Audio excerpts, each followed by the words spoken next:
নমস্কার জানাই।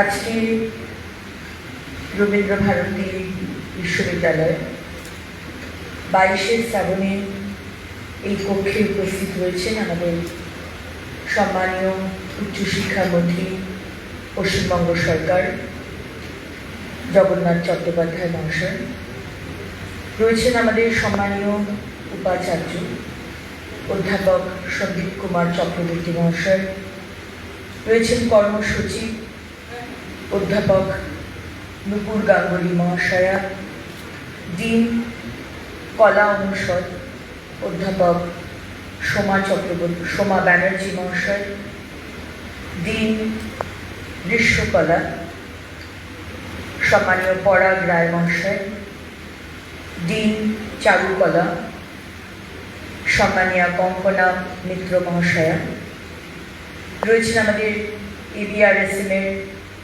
ডক্টর বিথিকা মণ্ডল, যিনি president, vice president doctor Debjyoti Chandra, secretary Pradip Kumar Das, রয়েছেন আমাদের সম্মানীয় বিধায়ক বিজয় ওঝাজি, সম্মানীয় বিধায়ক রুদ্রনীল ঘোষ এবং সম্মানীয় তমন্দ ঘোষ মহাশয়, রয়েছেন আমাদের বিভিন্ন ডিপার্টমেন্টের ছাত্রছাত্রী, অধ্যাপক, আধিকারিক, সবাইকে নমস্কার জানাই।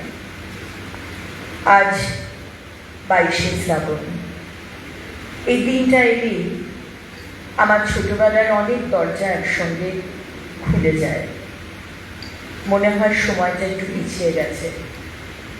আমি আবার সেই ছোট্ট মেয়েটি, যার বেড়ে ওঠার দিনগুলোর সঙ্গে নিঃশব্দে জড়িয়েছিলেন একজন মানুষ, রবীন্দ্রনাথ ঠাকুর।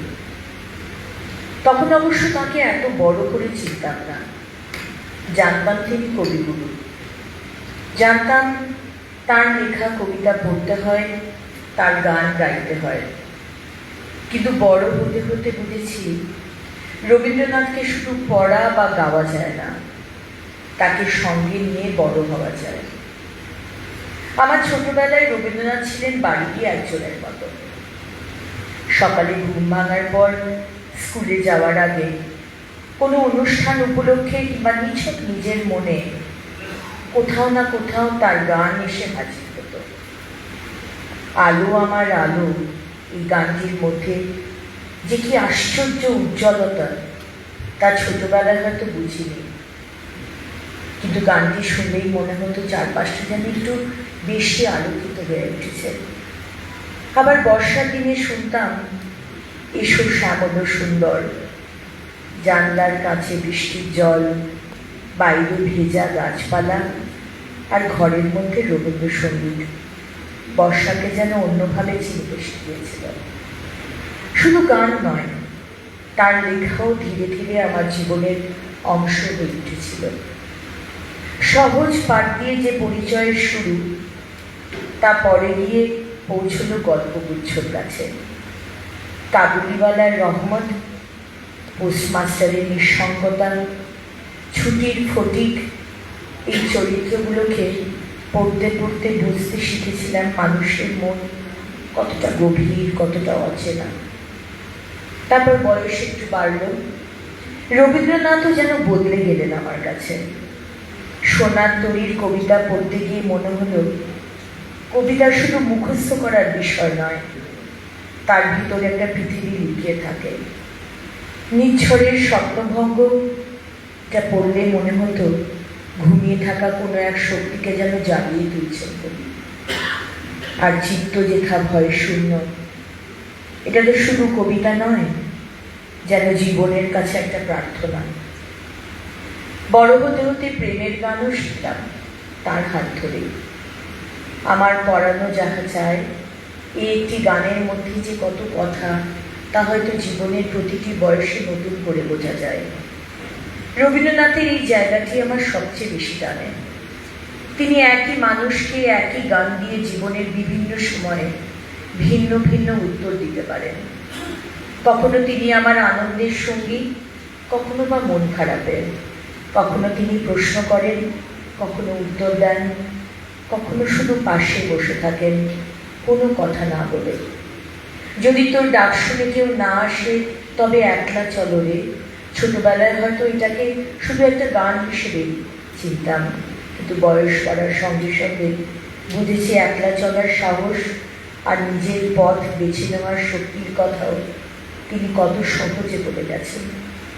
আবার যখন জীবনের কোনো পাওয়া না পাওয়ার হিসেব মেলাতে বসেছি, তখন তারই কোনো গান এসে মনে হয়েছে সব কিছু পাওয়ার নাম জীবন নয়, কিছু ছেড়ে দেওয়ারও জীবনের অংশ। শৈশব থেকে কৈশোর, কৈশোর থেকে যৌবন, জীবনের প্রতিটি বাঁকে তাকে একটু একটু করে নতুন করে আবিষ্কার করেছি। আজ 22শে শ্রাবণে জোড়াসাঁকো ঠাকুর বাড়িতে দাঁড়িয়ে তাই মনে হয় রবীন্দ্রনাথকে স্মরণ করা মানে শুধু একজন কবিকে স্মরণ করা নয়, মানে নিজেরই ফেলে আসা দিনগুলোর দিকে ফিরে তাকানো।